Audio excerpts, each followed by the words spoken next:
Hi, it's Steve. Today we'd like to show you how to change the high-limit thermostat on your dryer.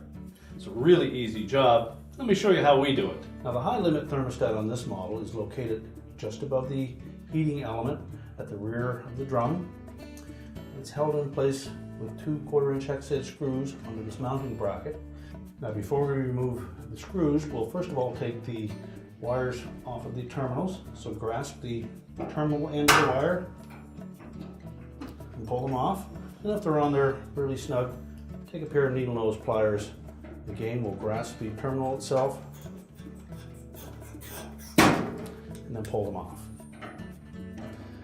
And take note of the condition of those terminals. If they show any signs of arcing or corrosion, you will need to replace the terminals as well.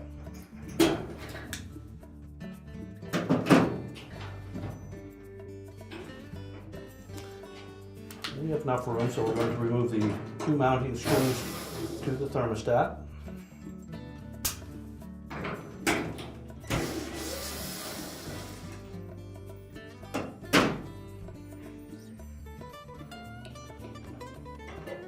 Then lift the thermostat out of the housing. You can discard the old one.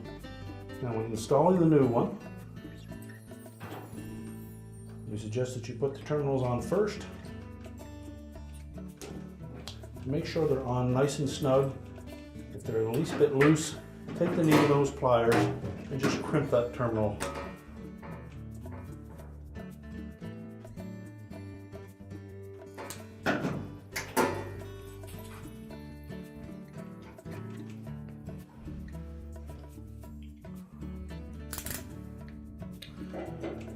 Line up the thermostat so the screw holes are lined up.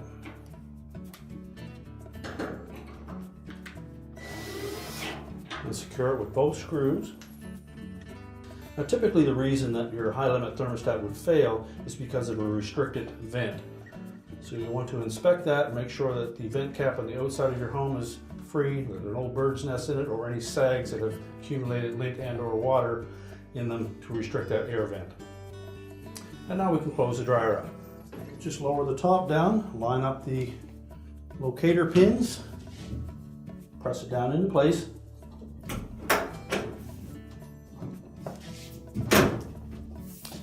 Make sure it latches on both sides. We're now ready to push the dryer back into position, reconnect the power, and our repair is complete.